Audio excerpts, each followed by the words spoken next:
The stars once sang our name. Humanity had spread far, from Sol to the edge of known space. We built worlds in the dark, cities that floated above gas giants, colonies that shone like sparks on frozen moons. We were explorers, dreamers, and survivors, the kind of species that didn't just adapt but changed the very worlds we touched. For a time, the galaxy admired us. They called us the children of chaos, half in fear, half in respect. But respect fades when power grows. The Galactic Council, the great union of hundreds of alien civilizations, saw humanity rising too fast. We built faster ships, stronger weapons, and AI minds that could outthink entire fleets. We were advancing in decades what took others millennia. Some called us ambitious. Others called us dangerous. Then came the day of exile. The Council gathered on their shining world of Orthon Prime, a planet of glass towers and endless light. Humanity's representatives stood before the Council chamber, surrounded by beings of every color and shape. Tall crystalline minds of the Serath, the insectoid Vyek, the ancient and slow-speaking Yulvar. They accused us of violating galactic peace, of altering ecosystems without permission, of spreading unchecked. In truth, they feared us. When the sentence came, it echoed across every human world. Humanity is hereby banished beyond the rim. Their ships shall not cross back into Council space. Any human found beyond the exile line will be destroyed. The humans did not fight that day. Perhaps we should have. Admiral Evelyn Rains stood silent before the Council, her face calm, though her heart was breaking. "You fear us," she said softly, her voice carried across the hall. "But remember this, fear does not last forever. Exiles learn, and we remember." The Council ignored her. The decree was final. And so, humanity vanished from the maps. The exile years were long and cruel. Beyond the rim lay uncharted space, a cold ocean of darkness filled with dying suns and barren rocks. The Council thought we would perish there, eaten by the void or by our own hunger. But humans are stubborn. We do not die easily. They built new homes out of wrecks and dust. They turned asteroids into havens, black holes into sources of energy. They adapted. They evolved. Generations passed. The children born in exile never saw Earth, yet they spoke of it in whispers. The lost cradle. They carried a quiet fire in their hearts, an ache that no distance could erase. In the black, humanity found unity. Old nations vanished. There were no countries, no borders, only humans. And they swore an oath that one day they would return. Not for revenge, but to remind the galaxy that they had survived. 300 years later, the stars trembled again. The Galactic Council had forgotten about humanity.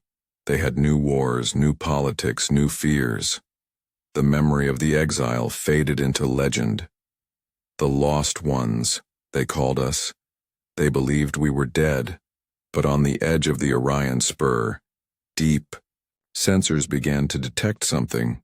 Faint signals, impossible in strength and frequency.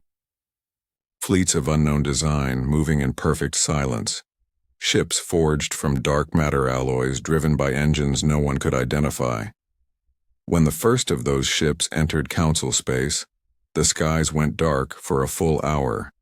Communications failed. Gravity fields trembled, and then a message arrived across every channel in every language of the Council. "This is the human expeditionary fleet. We have returned." Every being who heard it felt a chill in their bones. They had exiled us. They had erased us. But now we were back, stronger, faster, united like never before. And this time, humanity wasn't coming to ask for permission. The message spread through the galaxy like a storm of fire. This is the human expeditionary fleet. We have returned. Every world, every listening station, every ship heard it. For some, it was only a whisper among static. For others, it was a voice that froze their hearts. The younger races didn't understand what it meant, but the old ones, the ones who remembered the day of exile, knew. Their claws trembled, their scales turned pale, their mechanical hearts skipped a beat. The humans were back. On Orthon Prime, where the Galactic Council still met, chaos broke out. Delegates shouted over one another, demanding explanations, begging for defense plans. Holograms flickered across the massive chamber, showing long-range images of sleek black ships cutting through the void like silent predators. No markings, no flags. Only one symbol on their hulls, a burning blue circle, like a rising earth under stars. The council's grand speaker, a tall crystalline being named Varathka, struck the floor with his staff. "Order!" he cried, though even his voice shook. "We do not yet know their intentions." "They're humans," hissed the Vayak commander beside him. "Their intentions are never peaceful." Admiral Coradel of the Yulvar rose slowly, her wrinkled skin glowing faintly. "Peace or war? Does it matter? They have come back from the rim. No one has ever done that, not in all recorded history." The room fell silent. The truth was heavy. The rim was death. The humans had not only survived, they had thrived. Meanwhile, on the bridge of the HSS Dauntless, the flagship of the returning fleet, Admiral Evelyn Raines's great-grandson, Commander Isaac Raines, stood before the viewport. The stars shimmered around him, cold and endless. His eyes were sharp, his expression calm, the same fire his ancestor once carried. "They don't believe we're real," his second officer whispered. Isaac smiled faintly. "They will." Behind him, rows of officers worked silently, men and women of exile-born blood. None of them had seen Earth, but they wore the insignia of Sol proudly on their chests. On their shoulders, they carried the weight of generations. "Activate the beacon," Isaac ordered. A pulse of blue light rippled through space, reaching out to every system. It carried data packets, maps, messages, proof of humanity's return, of their power, of their intent to speak. Not to beg, not to bow, but to speak as equals. The council, trembling with fear and pride, agreed to a meeting.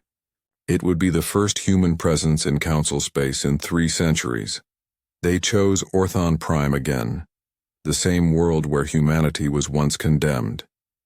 When the human ship descended through the planet's atmosphere, millions watched. The sky burned silver as the ship cut through the clouds. The air shimmered with energy. Every alien watching held their breath. When the hatch opened, 3 humans stepped out. Commander Isaac Raines, in dark blue armor trimmed with gold. His second Captain Mira Solis, with eyes as bright as plasma. And behind them, the tall diplomat, Dr. Tessa Min, historian and voice of humanity. They walked slowly, calmly, toward the council chamber. No guards, no fear, just quiet confidence. The delegates stared. The Serath glimmered nervously. The Vayak hissed softly. The Yulvar blinked with sorrow. None of them expected humans to look so composed, so strong, so beautifully dangerous. 300 years ago, Tessa Min began, her voice calm but powerful. "You banished us beyond the rim. You said we were too ambitious, too dangerous, that our chaos would destroy order." She looked around, her eyes hard but sad. "You were right about one thing. We are dangerous, but not because we destroy, because we endure." The room was silent.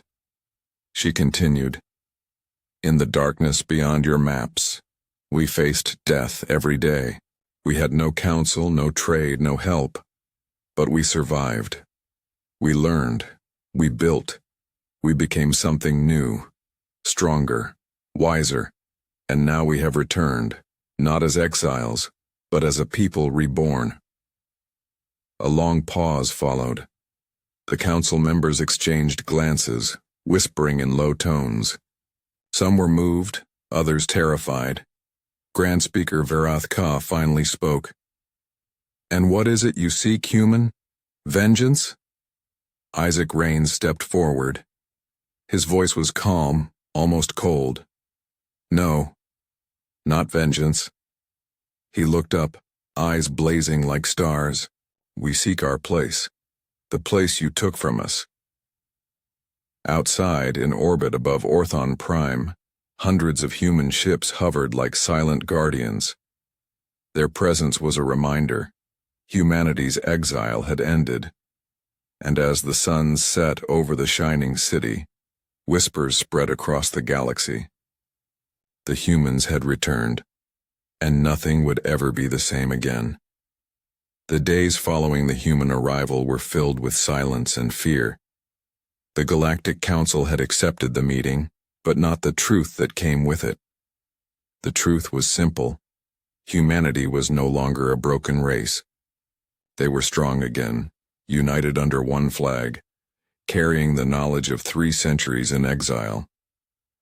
To the Council, it felt like watching a storm approach, slow and beautiful, yet terrifying beyond words. Whispers filled the great cities of Orthon Prime.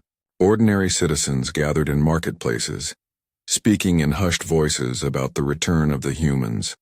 Old veterans told stories of the past, of the day the humans were cast out, of how they had once challenged the laws of the stars themselves. Younglings listened wide-eyed, unable to imagine such creatures could truly exist again. But humanity was very real. From the balcony of the council hall, Commander Isaac Rains watched the glowing skyline of the alien capital. The air shimmered with strange light, full of life and technology that pulsed like a living organism. It should have been beautiful, but in his eyes it was a cage. The same golden cage that once told humanity they were unworthy of freedom. Captain Mira Salas stood beside him, her gaze steady.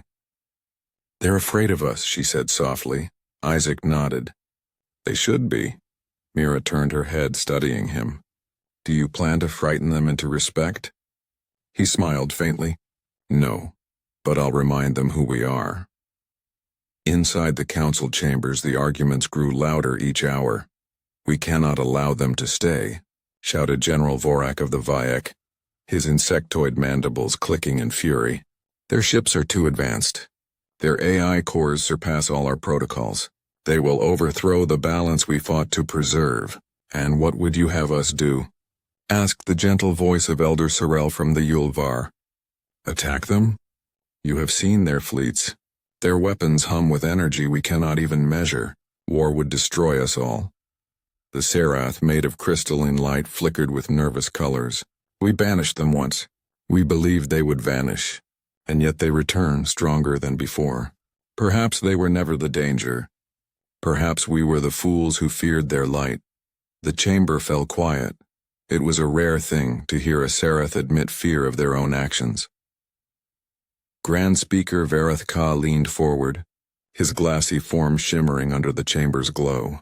"We must not let emotion guide us. Humanity has broken the exile law, but perhaps it is time we speak not as judges but as equals." The statement shocked the room.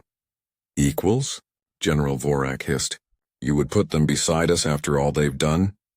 Varath Ka looked around slowly. "After all we did. Tell me, General, which is worse? A species that grows too quickly, or one that punishes others for being alive?" No one answered. That night, while the council argued, the human delegation met in their temporary quarters. The room was quiet, filled with the faint hum of alien power lines. Dr. Tessa Min sat by the window, watching the twin moons of Orthon rise. Her face was calm, but her hands trembled slightly. "Do you think they'll ever forgive themselves?" she asked. Isaac looked up from the table where holographic maps glowed faintly. Forgive themselves? Yes, she said softly. For what they did to us, for leaving us to die. Isaac was silent for a long moment. The memories of the stories passed down by his ancestors filled his mind. The hunger, the loneliness, the silent ships drifting through the void. Humanity had suffered, but they had also risen. Forgiveness, he said finally, isn't what we came for. Mira looked at him carefully. Then what did we come for? He met her gaze. To remind them what happens when you cast fire into darkness. It learns to burn brighter. The next morning, the council sent a message to the human fleet. It was not an order, not a warning, but an invitation. Humanity, the message began. We acknowledge your endurance. We ask to learn what you have become. Isaac Rains read the message silently, a hint of a smile touching his lips. Finally, he whispered. They're curious. Mira stepped closer. What will you show them? Everything, he replied. Our ships, our cities, our unity, and the truth of what the Rim made of us. Across the galaxy, other powers began to move. Ancient empires that had slept for centuries stirred, watching with cold eyes. Pirate lords, forgotten AI networks, and fringe warlords, all of them listened to the returning voice of humanity. For them, it wasn't fear. It was hope, because if humanity could come back from exile, maybe anyone could. The galaxy waited, holding its breath, as the forgotten children of Sol prepared to show the universe what they had become.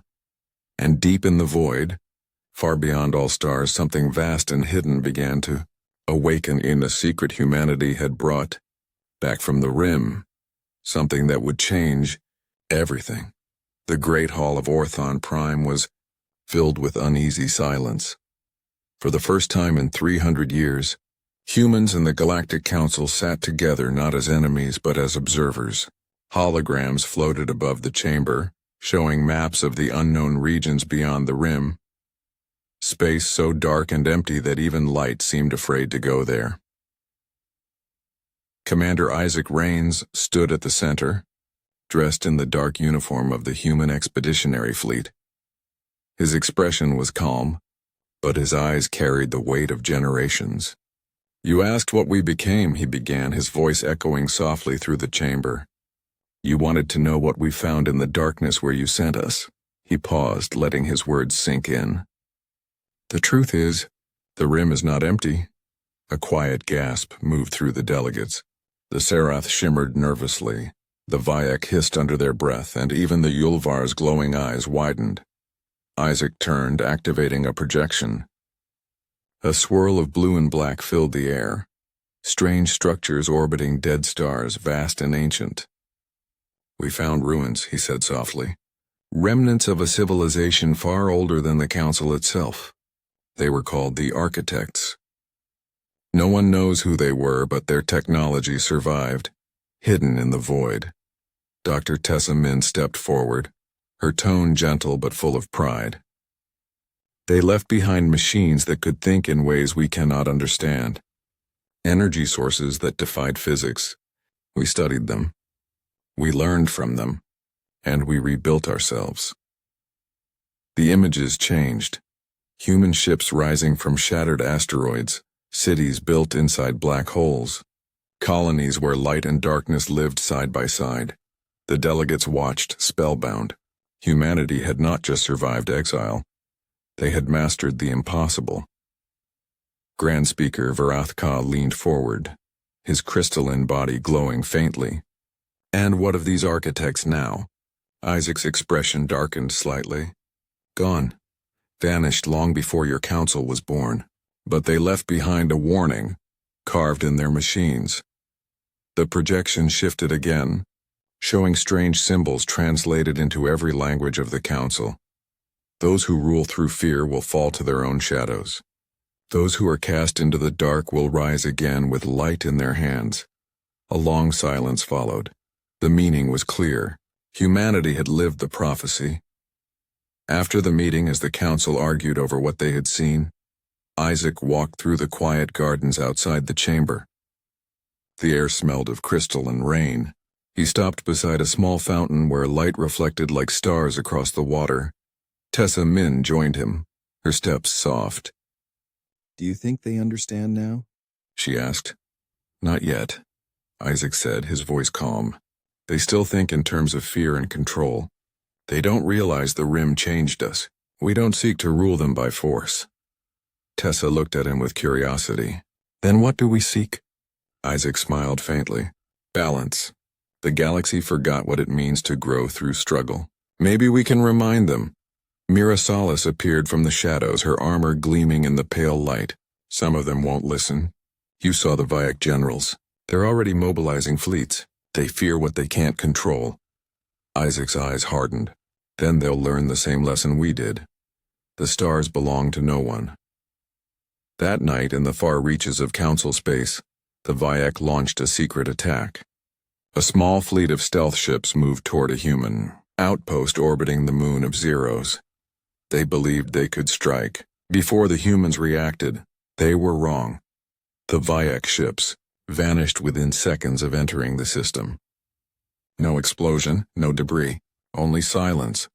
When the Council demanded an explanation, the humans sent a short reply. "Do not test us again. The Rim taught us how to fight without fighting." No one knew what that meant, but whispers began, of ships that moved faster than thought, of invisible defenses of human AI minds that could shut down enemy systems with a single pulse. The fear returned. But this time it was mixed with awe. In the next meeting, Grand Speaker Verithka faced Isaac directly. "Human," he said, "you hold power beyond understanding, power that could destroy us all. What stops you from using it?" Isaac's answer was simple. "Because we remember what it felt like to be powerless." The words hung in the air, heavy and real. Even the most hardened aliens looked down, ashamed. Isaac continued quietly. "You cast us into the void and we built light from the dark. Now we return not as conquerors but as proof that no species deserves chains. We will not rule through fear. We will lead through strength and through mercy." The council chamber fell silent once more. For the first time in centuries, the galaxy saw not the danger in humanity, but the hope they carried. As the human fleet prepared to depart Orthon Prime, millions watched their ships rise into the sky. The blue engines glowed like stars reborn. Children pointed to the heavens, whispering the name they had only heard in legends, humans. And somewhere deep in the dark, where the ruins of the architects still slept, a faint hum awakened, as if the galaxy itself had begun to stir. Watching the return of its most resilient children, the galaxy stood on the edge of a choice. After humanity's return, nothing was the same. Across the stars, some called the humans saviors, proof that life could rise again after being cast down. Others saw them as monsters wearing the mask of mercy. The balance of power trembled, and in the silence between worlds, everyone waited to see which side humanity would stand on. On Orthon Prime, the Council tried to maintain peace. Endless meetings filled the shining halls, words floating like empty promises. But the truth was clear. Fear had already begun to poison them again. Commander Isaac Rains stood alone in the observation deck of the HSS Dauntless. Before him stretched the endless stars, glowing softly like the eyes of history. His reflection stared back at him in the glass, calm but haunted. He remembered the stories of the exile, the frozen ships, the hunger, the silence of space. He remembered the children who grew up never knowing sunlight. Humanity had crawled out of that darkness stronger and wiser. But now he wondered if the galaxy was ready for that strength. Captain Mira Salas approached quietly. "Another council message," she said. "They want us to send advisors to help with border disputes." Isaac didn't look away from the stars. "And what did they really want?" She sighed. "To keep us busy. To keep us from growing too close to their rivals." Isaac gave a small smile. "They still think in borders, in divisions. They don't understand yet. The Rim burned that out of us. Meanwhile, not all alien races chose fear. The Yulvar, an old and wise species of glowing, jelly-like beings, reached out to the humans. They sent envoys offering alliance and friendship. Their leader, Elder Sorel, spoke with Isaac through shimmering holograms. "You remind us of our beginning," Sorel said gently. "Long ago before the council, we too were hunted and broken. We learned peace through pain. Perhaps it is time we learn strength again. From you." Isaac bowed his head respectfully.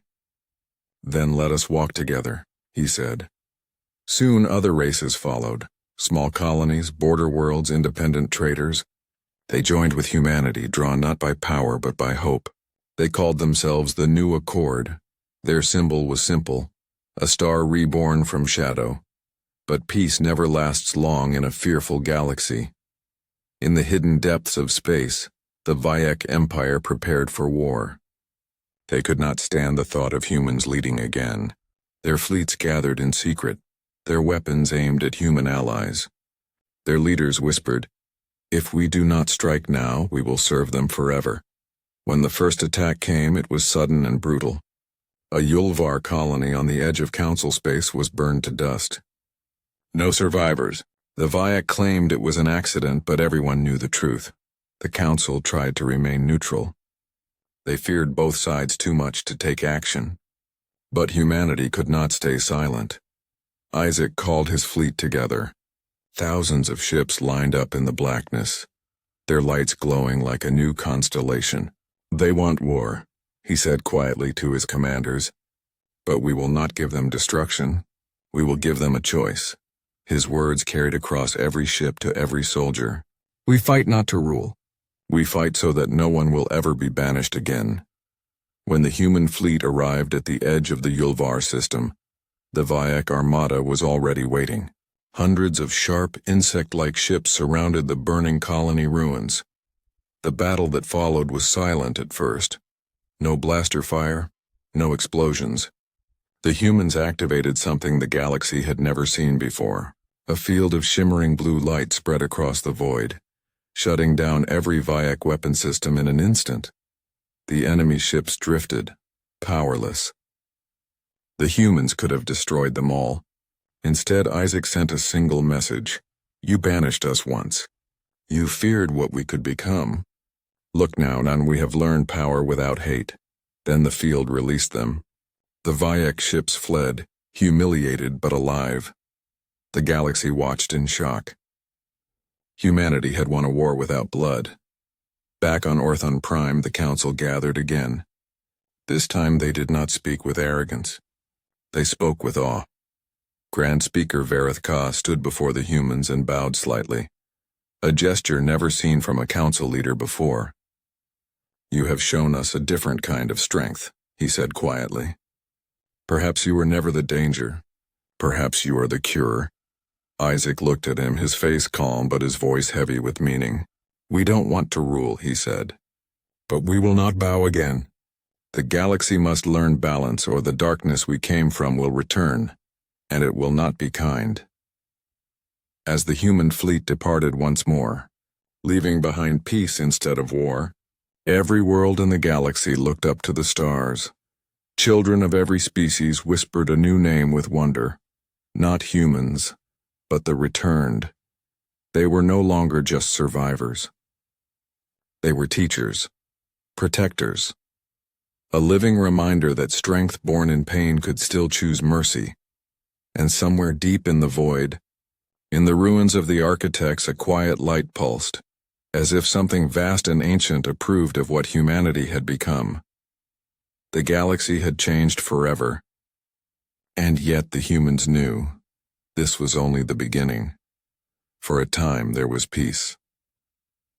After the Vayek defeat, the galaxy grew quiet again. The new accord spread across the stars, humans and aliens working side by side, rebuilding what had been broken. Trade routes reopened, new cities rose from the ruins, and for the first time in thousands of years, hope traveled faster than fear. But peace is never the end of the story. It is only the calm before something greater. Far beyond the rim, in the place where humanity had once wandered in exile, something ancient began to stir. The ruins of the architects and those silent monuments of forgotten power were not as lifeless as they seemed.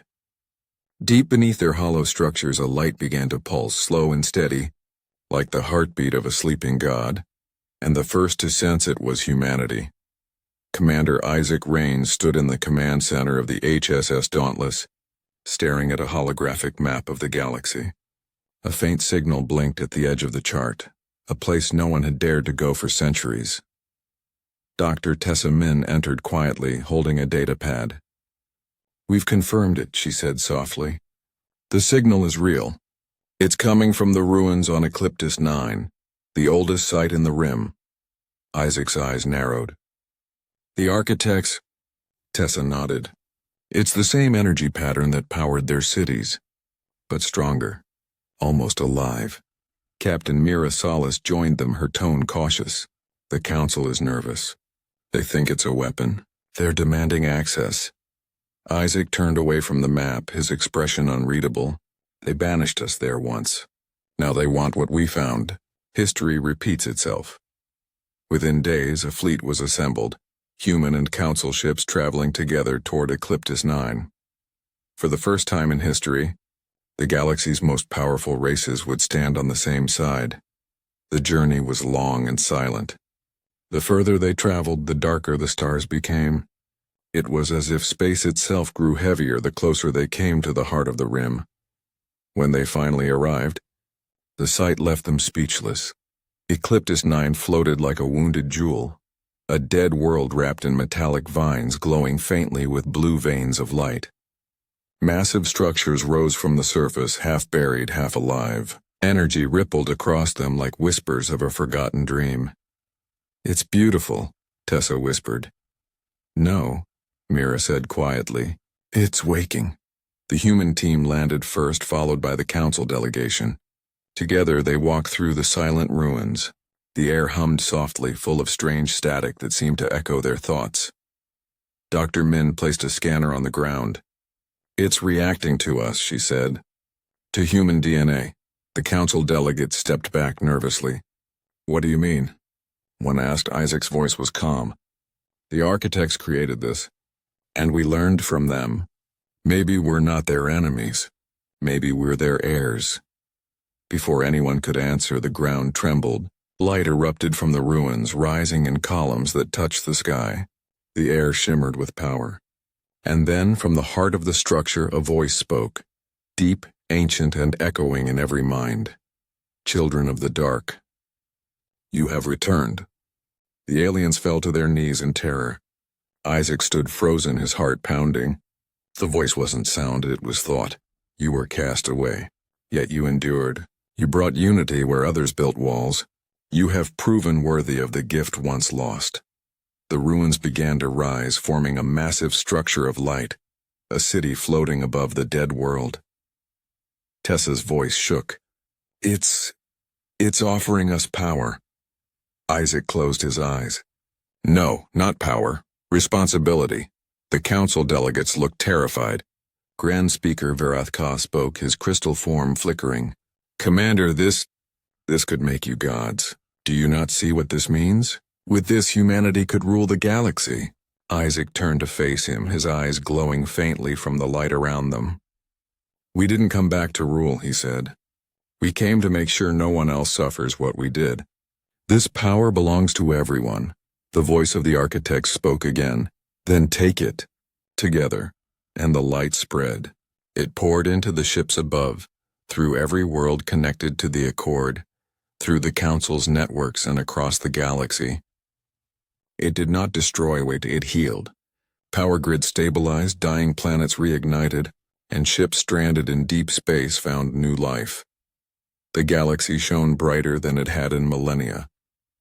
When the light faded, Isaac stood in silence, staring at the glowing horizon. Tessa wiped tears from her eyes. "They chose us," she whispered. Isaac shook his head. "No, they chose all of us. Humanity was only the bridge." Mira smiled faintly. "So this is what the rim was hiding. Not a curse, but a beginning." Isaac looked at the stars above. Maybe exile was never punishment. Maybe it was preparation. As the fleets left Ecliptus 9, a new age began. The old fears of the Council started to fade. Humanity had not returned to conquer. They had returned to awaken the galaxy's forgotten heart. And in that moment, for the first time since the dawn of the stars, the galaxy was truly united. But somewhere deep in the endless void, the last echo of the architect's voice lingered, soft and distant. Light will always return to the ones who learn to survive the dark. Years passed after the awakening of the ancient light on Ecliptus 9. The galaxy was no longer divided by fear or pride. For the first time in history, humans and aliens worked together not because they had to, but because they wanted to. The new era was called the Dawn Accord, a symbol of unity, hope, and the lesson that strength was born not from power, but from endurance. Humanity had changed. The pain of exile had taught them compassion. The suffering had carved wisdom into their souls. And now, instead of weapons, they built bridges between worlds, between species, between hearts. But even in peace, memories of war and exile still lingered like distant echoes. Commander Isaac Rains, now an old man, stood on the balcony of the rebuilt council hall on Nova Prime. The twin suns rose slowly over the city, bathing everything in gold. He watched children, human and alien, playing together in the streets below. Laughter filled the air where once there had been only fear. Dr. Tessa Min joined him quietly, her hair silver, her eyes still bright. "They did it," she said softly. "The galaxy finally feels alive again." Isaac smiled faintly. "They did what we could only dream of. We gave them a chance. They built the future." For a while they stood in silence. The hum of ships filled the air above, a steady rhythm of peace. In the years following the awakening, the technology left by the architects reshaped civilization. Planets once dying were now thriving again. Wounded ecosystems healed, and the void of space no longer felt cold. Stations and colonies reached further than ever before. Humanity had become the keepers of knowledge, not rulers. They guided, taught, and protected, and the Galactic Council, once a symbol of control, now served as a circle of equals, each voice valued, each decision made with care. The arrogance that had once blinded them had turned to humility. Yet even as peace flourished, there were whispers, stories told among explorers who journeyed to the edge of known space. They spoke of lights in the darkness, of structures awakening on forgotten worlds. The architect's legacy was spreading. One evening, as the stars began to glow, Captain Mira Salas returned from her latest expedition. She found Isaac sitting by the reflecting pool of the council gardens, his gaze lost in the night sky. "Still watching the stars, Commander?" she asked gently. Isaac smiled without looking away. "Always. They're the only thing older than our mistakes." Mira chuckled softly. "We found something on the rim. Another structure, smaller but alive. It spoke the same words. Light will always return." Isaac's eyes softened. "Then it's true. The architects didn't build empires. They built seeds." "Seeds?" He nodded. "Seeds of life, of unity. They wanted us to learn, to grow, to become what they couldn't." Mira's voice trembled slightly. "Do you think we've done enough? After all the pain, the wars, the exile?" Isaac finally looked at her, his gaze full of quiet pride. "We didn't come back to rule the galaxy, Captain. We came back to heal it. And maybe that's enough." Far away in the endless void, a lone probe drifted through the darkness. It carried the message of the Dawn Accord, transmitting endlessly across space. "To whoever finds this, we were once broken, banished, forgotten, but we learned that the darkest night can give birth to the brightest star. We are humanity, the children of exile, the keepers of light, and we will always return." The message echoed across the stars, carried by the currents of time, a promise to any future race that might rise and fall as humanity once did. Back on Nova Prime, Tessa sat beside Isaac one final time. He was older now, his hands trembling slightly, but his eyes were still full of warmth. "You ever regret it?" she asked. "Everything we went through?" Isaac shook his head. "No, because without the exile we would have never learned what it means to be human." She smiled sadly. "Do you think the architects are still watching us?" "Maybe," he said softly. "Or maybe they've become part of us. Every act of kindness, every moment of courage, maybe that's them, living through us." He closed his eyes as the wind carried the faint hum of ships above. "We were never meant to be gods, Tessa, just better versions of what we were." When Isaac Raines passed away, the entire galaxy mourned. Planets dimmed their lights for one night in silence, from the cold moons of the Vayek Dominion to the forests of Terra Reborn. Beings of every kind looked up at the stars to honor the man who had once been exiled, and who later became a symbol of unity. His statue was placed in the Hall of Dawn, not as a warrior, but as a man holding a single flame. The plaque beneath read, "He carried light into the dark, not to conquer it, but to share it." Generations later, children would learn about the exiled race that returned not with vengeance, but with hope. They would speak of how humans turned pain into strength, and how they taught the galaxy that true power lies in forgiveness, not fear. And somewhere beyond the edge of the known stars, the old ruins of the architects glowed faintly once more, whispering in the silence, "The light endures, as long as there are those brave enough to carry it." Thus ended humanity's story, not as rulers, but as guardians of the galaxy. The exiled had returned not to take back what was lost, but to give back what was found: peace, unity, and the eternal light of hope.